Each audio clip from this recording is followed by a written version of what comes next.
going guys and welcome back on my channel. Yeah, this is the second time I am recording this video. First time I forget to take on my sound, so it's the second time I show this video, but I can make my opinion on this. And yeah, let's go into the video. By the way, I read on are all the games better or not? Are all the games better, or is it nostalgia?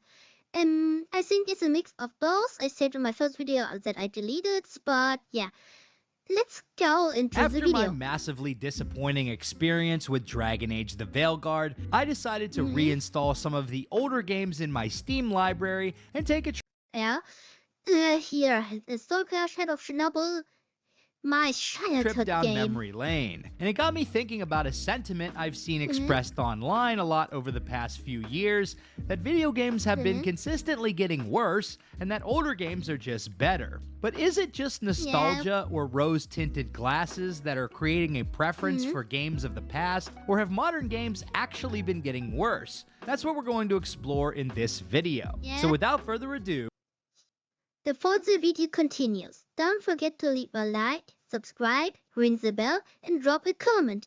The algorithm loves that. Also make sure to follow me on Twitch. I'm live every weekend, Friday through Sunday, from 6 p.m. to 11 p.m. UTC+1. And don't forget to follow me on my social media channels too. Now back to the video. So in the past, many games are not so good. If I remember Skyrim, I love this game, but this game for itself don't age very well. let's buckle up, grab some iced coffee, and dive right in. The first thing I want to consider when comparing modern games with older games is that there is a bit of a survivorship bias with the latter. When players return to games of the past, they only go to the best games from that era, while mid games or bad games are just... Yeah, this is true. I don't know any bad game or mid game from the mid-2000s. So I remember on Need for Speed Most Wanted or GTA San Andreas or the Fallout series. So, but the mid or bad games, I don't just remember. Completely forgotten. Meanwhile, we can easily recall all the good and bad games that have come out in the past few years. Sure, there have been some great titles like Baldur's Gate 3, Elden Ring, and Black Myth Wukong, but we've also seen colossal flops like Forspoken, Immortals of Avium, Star Wars Outlaws, and Dragon Age the... Yeah, and these games, because they are so bad and so will be forgotten soon. Veilguard. It's easy to compare titles like Star Wars Knights of the Old Republic and Star Wars Outlaws and show why older games are better, but we forget about the bad titles that came out in the past too. 10 years from now, people will be playing Elden Ring, Baldur's Gate 3, and Cyberpunk 2077, but they'll completely... Yeah, these are good games too. Maybe Cyberpunk 2077 has a bad start, but for itself is a good game. And this is rare today. But what I think is this is the most games today, and many good games are in the AA or indie corner. So I played this year Robocop Rogue City, and this game was great, but sadly it's nearly forgotten because it was a small game, and we are look too much on the AAA industry, and this is a small part of the industry, but the part of the industry with the highest budget, and this is a big issue, in my opinion. Forget about Forspoken and Immortals of Avium. Two of my favorite games, Mass Effect 2 and Fallout New Vegas, were released in 2010. So I decided... So Mass Effect 2 is a masterpiece. This is literally a masterpiece, and Fallout New Vegas is fucking good game to see what were some of the slop games that came out that year. But I think New Vegas aged not well. What's called Mass Effect 2 aged definitely better than Fallout New Vegas or Fallout 3. But both games are, or all games that I called here, are great games. Does anyone remember Naughty Bear? It's a Xbox 360 game released in June 2010 that has a 5 out of 10 user score on Metacritic. Yeah. Bad games are fast forgotten because why should I play a bad game? Or how about some crappy movie and TV spin-off games like Iron Man 2 and Prison Break: The Conspiracy? No, nobody remembers these games because they're too busy playing Red Dead Redemption, Mass Effect 2, Darksiders, or one of the many other hits from 2010. So when we think about games from the past and compare them with newer releases, we're only thinking about the best games from that time period. Also, not every... Everyone remembers the best games in the past. Or do you remember, I don't fucking know, some of the first Fallout games? I mean, Fallout 1 or 2, I mean. I don't think so. Maybe I'm wrong, maybe not. But bad games, the bad games are what I say are nearly forgotten, or the games they are was the hit are gone forgotten. Good game from the past still holds up well today. Oblivion used to be my favorite game of all time. Whenever I dive back into it today, I can't help but notice its many flaws. The copy-pasted caves and alien ruins, the derpy-looking NPCs, and the janky-ass combat are so much more apparent to me now than when I first experienced this game in 2006. It's hard to play Oblivion and enjoy... Yeah, this is pink glass of nostalgia, but if you have a good experience in a game, in the past, I mean, then you remember more on this game than that game that came out a couple of months. on the same level when I could be playing The Witcher 3 or Baldur's Gate 3 instead. This is not to say that Oblivion doesn't still have its charm, but the game doesn't quite hold up as well as later open-world RPGs that improved and iterated on the formula. That being said, I still prefer playing Oblivion over Starfield. And I think... Yeah, because Oblivion has its flaws, but the charm of Oblivion and the gameplay and the mix on its own kind unique, and Starfield, I only heard mostly bad things about this One of the big reasons why players feel like older games are better than new ones is because we've witnessed the decline of many major AAA studios right before our very eyes. Bethesda, BioWare, and Ubisoft have all tanked their reputations by releasing subpar products compared to games they put out in the 2000s or early 2010s. Bethesda took the RPG world by storm with titles like Morrowind, Oblivion, Fallout 3, and Skyrim. Fallout 4 was also a smash hit despite its flaws, but their last two big... Yeah, this is true. All these games, what he called here, has its flaws, but the games has its own... All the games has its own charm, and this is what the most modern games don't have. Charm. And this is a big point this all games have, the modern games not. Nope. Releases were Fallout 76 and Starfield. Brother, what's that? BioWare was once king of the RPG genre with Baldur's Gate 1 and 2, Star Wars Knights of the Old Republic, the Mass Effect trilogy, and Dragon Age. But their last three new releases were Mass Effect Andromeda, Anthem, and Dragon Age The Veilguard. So this, I think, the last recording, I I'm actually a fan of Mass Effect Andromeda. I don't think this is so bad game. Maybe I'm set alone with this opinion, but for itself, it's a good game. Not like the original trilogy, but for its own kind, like this game.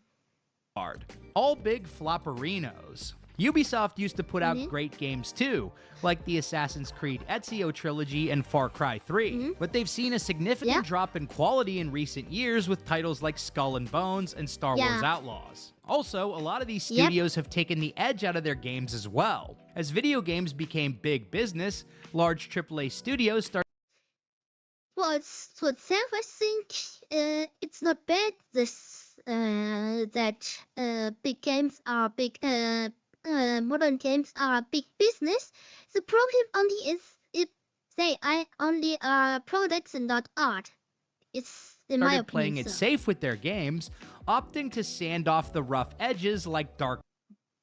Yeah, and the thing is, if you try something safe, its done would be safe.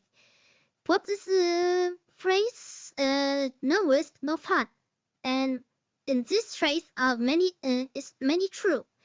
If you don't risk something, you can only fail. Subject matter or anything remotely controversial. For instance, in older Bethesda games, whenever you looted gear off of a dead NPC, those items would be visibly removed from the character model. So if you took an NPC's armor, they would be stripped down to their underwear. But taking the clothes off of a female character model is too toxic. And strip off the clothes of the man model is not toxic. These are only stupid double standards, in my opinion.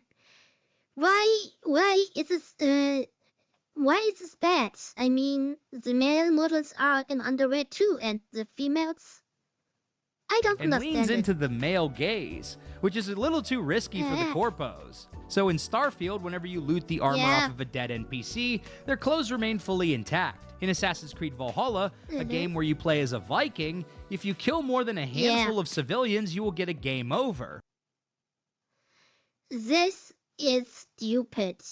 Vikings died in the past, and they are both of the Sweden, Norway, etc. All the countries, there was another country pirates technically, and they don't give a fuck about civilians. Because we all know Vikings were known for their kind nature and proclivity for sparing unarmed monks in the monasteries they pillaged. And when it comes to Dragon Age the Veilguard, all of the evil choices and potentially problematic elements have been removed from the game. Topics. If you don't make edges in the game, the game is only covered in previous Dragon Age games like slavery and blood magic are glossed over, and you can't even play as a blood mage in the Veilguard, unlike Origins and DA2. Hell, you can't even be mean to people in dialogue choices, because God forbid the player make any morally questionable or problematic decisions in the game. This is stupid. If you try to police the player how they have to think, players don't like this. One of the most poignant lines from SkillUp's review on the Veilguard was that it feels like HR was in the room whenever they crafted the dialogue in the game. And this kind of corporate safe approach to game development is rampant throughout the industry today. Of course, there are exceptions like Cyberpunk 2077 and Baldur's Gate 3, but a lot of but because this game has edges, they are so successful. Because they take this risk, because they took the risk of failure, they are so successful. Not because they reduce all edges. They are so successful, like the most modern game for the modern audience. The most games are because they have edges so successful. Remember Modern Warfare 2, I mean the original. I saw me say in a Russian. Modern AAA games are just playing it safe and end up being boring as a result. And then we have the insertion of modern-day political viewpoints into video games, which is often done in a preachy or condescending way. Let's take Assassin's Creed Odyssey, for example. Assassin's Creed is a series where we dive into a simulation, experiencing the memories of fictional ancient heroes throughout history. It's a way for the player to immerse themselves in different periods of history and live out the power fantasy of being a badass assassin. In Assassin's Creed... I've never played really an Assassin's Creed, so I cannot really much say to this. Is it so? Write in the comment, please, if you are in the Assassin's Creed franchise. Odyssey, a game set in ancient Greece, Ubisoft wrote a villain character named Cleon, who was clearly based on Donald Trump. Cleon gave a speech proclaiming he would make Athens great again, and at one point Cassandra even refers to him as the Orange Man. I will make Athens great again! And this is what players don't want, to police their political view. They want to make their own choice of their political view. And this is what many game developers are the also who catch up this purple-haired idiots. They don't understand this. You know what I mean. When I'm exploring the beautiful open world of ancient Greece that Ubisoft created in Odyssey, the last thing I want to be thinking about is Donald Trump, or anything to do with IRL politics for that matter. For most people, video games are meant to be a form of entertainment and escapism, but many developers today see video games... Yeah, and the problem is, the issue, media always used as a vehicle for political messaging, and this is an issue what always been happened, and only thing is what we can do is criticize this, and maybe harsh, but fair way. Not merely as a form of artistic expression meant to entertain an audience, they see it as a vehicle to communicate their political ideals and teach the audience a lesson. When done poorly... But this was always so. I mean, as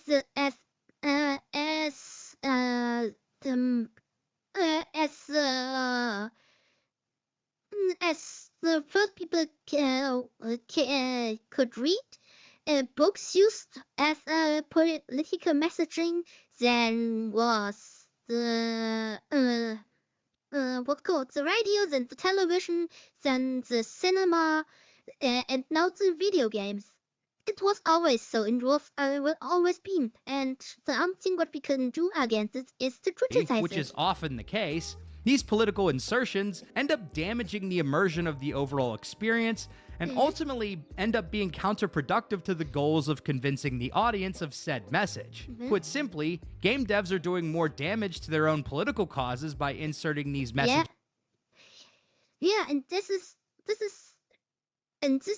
something what should happen, because if you are for trans rights or gay rights or something like this, it's a good thing. I agree with this 100%. But if you push it too far, and call everyone in your products as a Nazi who don't agree with you, people don't think, maybe I'm wrong. People think, what the fuck is your fucking issue? And then you push the people who maybe in the middle or on the not so radical left side, I use the left side for example, push to the right wing, and this is something what shouldn't happen. And sadly, this happened because these idiots don't understand this, because they don't have our worldview. So we must push harder. No, don't push harder. Get some steps. Fucking I can't pronounce this. Get some steps back and let the the consumers about your product think for its own, and then let's get them to them, and then let's get them to his own conclusion, and not don't say the conclusion and push them the consumers back. This only is counterproductive. Into their games in a poorly written way. This is not to say that politics have to be strictly off limits for video games. Plenty of games will explore political and societal themes in their stories. But if the writing is bad, the player is more likely to reject. The only issue is the political messaging in the bad writing in there, then the player can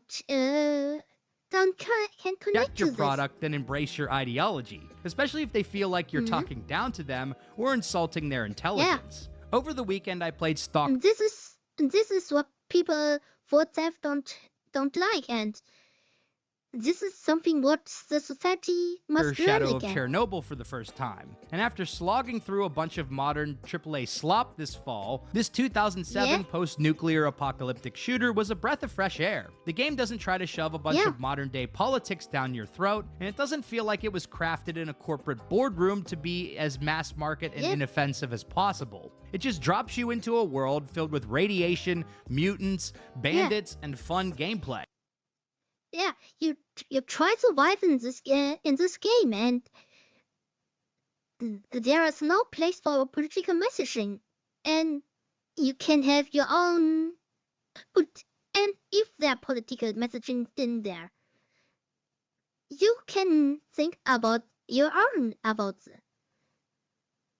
It's a game that's meant to be entertaining, enjoyable, and fun, a concept that seems to be lost on many modern game developers. So are older games actually better, or are we just nostalgic? It's a mixture of both, but on average, older games are better than most of what's been released in the last couple of years. There are still a lot of great titles coming out today, games like Cyberpunk 2077, Elden Ring, Baldur's Gate 3, Black Myth Wukong, Space Marine 2, Helldivers 2.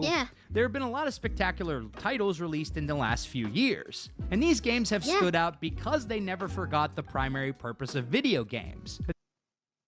And that is entertaining. Entertaining first, politics second, and then you have a great game.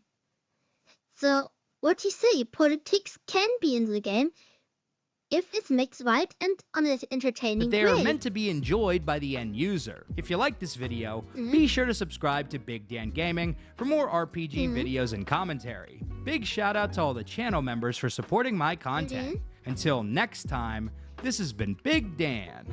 I should go. So, great game. So, I agree with him in this case 100%.